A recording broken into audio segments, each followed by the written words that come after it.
Hoje, dia 22 de abril, foi estabelecido como o Dia da Tontura pela Associação Brasileira de Otorrinolaringologia. Essa data foi escolhida em homenagem a Dr. Robert Barney, que foi um médico e pesquisador austríaco que muito contribuiu para o desenvolvimento da otoneurologia. A otoneurologia é a especialidade da otorrinolaringologia que estuda a tontura, que estuda os distúrbios do labirinto. Para a manutenção do equilíbrio, utilizamos 3 sensores. O labirinto, que é uma estrutura que fica dentro da orelha, na porção mais profunda da orelha, a orelha interna, a visão e a propriocepção.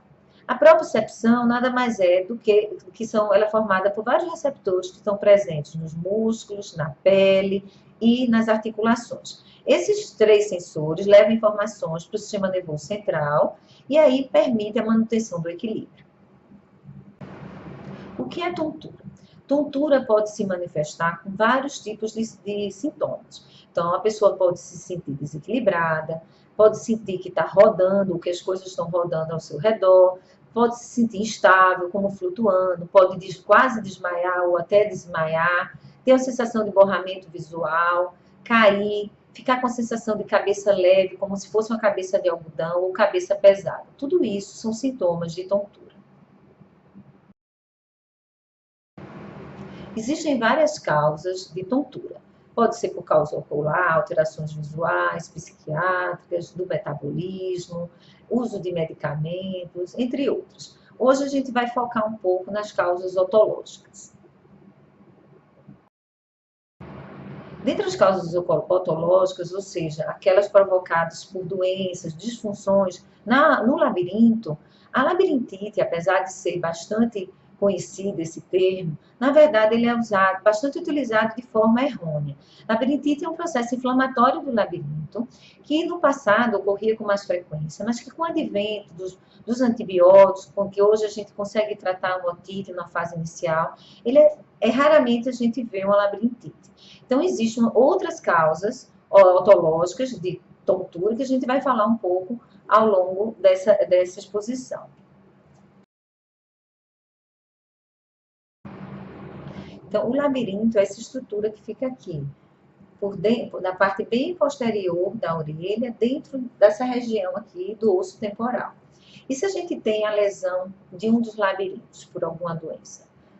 Quais são os sintomas que o paciente vai apresentar? Então, o paciente vai apresentar tontura, que caracteristicamente ela pode ter todos os sintomas que eu já falei anteriormente, mas uma das formas mais típicas, características da tontura do labirinto é a vertigem, que é aquela sensação de rotação própria do ambiente.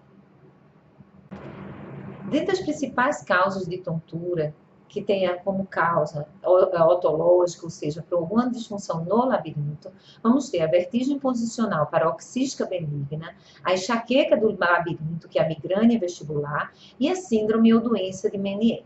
Vou falar um pouco mais em detalhe de cada uma delas. Dentro da nossa orelha existem os otocones, que são pequenas, como se fossem pequenas pedrinhas, que são cristais de oxalato de cálcio, que podem, em várias situações, se fragmentar. Então, por uma pancada na cabeça, alguma alteração no metabolismo do nosso corpo, próprio envelhecimento, pode fazer com que elas se fragmentem. E quando elas se fragmentam, elas saem do local habitual e vão para um local que elas passam a sinalizar um movimento que é inexistente. Isso é a vertigem posicional paroxística benigna. Então, toda vez que a gente muda a posição para uma determinada posição em que vai movimentar aquelas pedras que estão deslocadas, vai induzir a tontura. Então, essa é uma tontura de fácil resolução através de algumas manobras de reposicionamento que o otoneurologista é capaz de executar. A migrânia vestibular, mais popularmente conhecida como enxaqueca do labirinto, é um quadro enxaquecoso que acomete também as estruturas do labirinto, levando o paciente a apresentar sintomas de tonturas e náuseas. Vale ressaltar que o paciente pode ter ou não dor de cabeça concomitante. Então, pode vir só os sintomas labirínticos sem ter aquela cefaleia clássica, né? Aquela dor de cabeça clássica da enxaqueca. A doença ou síndrome de Menier é um aumento da pressão dentro das estruturas do labirinto, levando a crises de sensação de que a orelha está cheia, que a audição cai, zumbido e vertigens. Então, há aquela tontura rotatória que pode durar horas e o paciente realmente passa muito mal. Ela pode ser por várias causas, e aí a gente chama de síndrome do Meniere, quando a gente identifica a causa, pode ser uma doença autoimune, pode ser uma alteração metabólica, um diabetes, que esteja induzindo aquele aumento da pressão dentro do labirinto, e quando a gente não identifica a causa, a gente chama de doença de Meniere. É comum um paciente que tem já um passado de doença labiríntica, ele questionar, porque toda vez que ele tem um estresse ou fica mais ansioso, piora a sua tontura. Então, existe realmente um link, até dentro do sistema nervoso central, entre as vias do labirinto, né, e as vias que controlam o sistema vestibular central. E também a própria tontura é um evento bastante ansiogênico. Quando a gente fica estressado, libera substâncias que podem descompensar metabolicamente também o nosso organismo, induzindo a tontura. E existem também as doenças, os transtornos psiquiátricos, como o transtorno do pânico, que tem como sintomatologia a tontura. Então, existe uma relação muito importante entre disfunções psiquiátricas e disfunções vestibulares, disfunções do labirinto. A neuroanatomia explica bem por que uma pessoa que às vezes já tem um labirinto funcionando normalmente, ainda pode ter uma percepção de tontura. Então, existe no sistema nervoso central conexões entre as vias que recebem as informações do labirinto e as vias que controlam o medo. Então, às vezes, as informações do labirinto já estão normalizadas, mas as vias que controlam o medo ficam dando informações errôneas de falsas percepções de tontura, e isso é percebido pelo indivíduo como uma tontura. Então, não é que ele esteja inventando uma tontura. Os exames do labirinto podem até dar já normais, e o paciente realmente ter uma percepção central de tontura. Quando o paciente perpetua essa alteração do sistema nervoso central, essa falsa percepção de tontura, ele, na verdade, pode descrever que ele tem uma sensação de tontura ou instabilidade que dura a maior parte do tempo, quase todo dia, quase o dia inteiro. E essa tontura começa a durar por muito tempo, mais de 3 meses. Ela é classificada, ela recebe o nome de tontura postural perceptual persistente.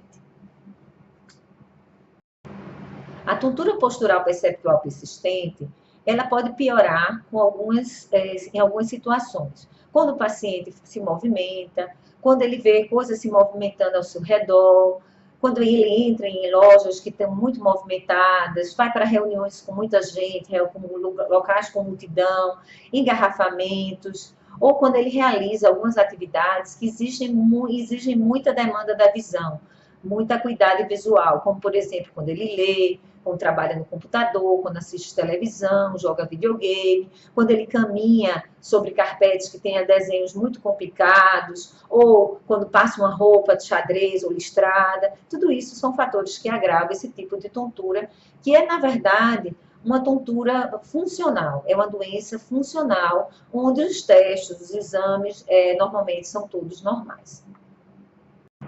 A tontura postural perceptual persistente nada mais é do que a doença somatoforme da otoneurologia.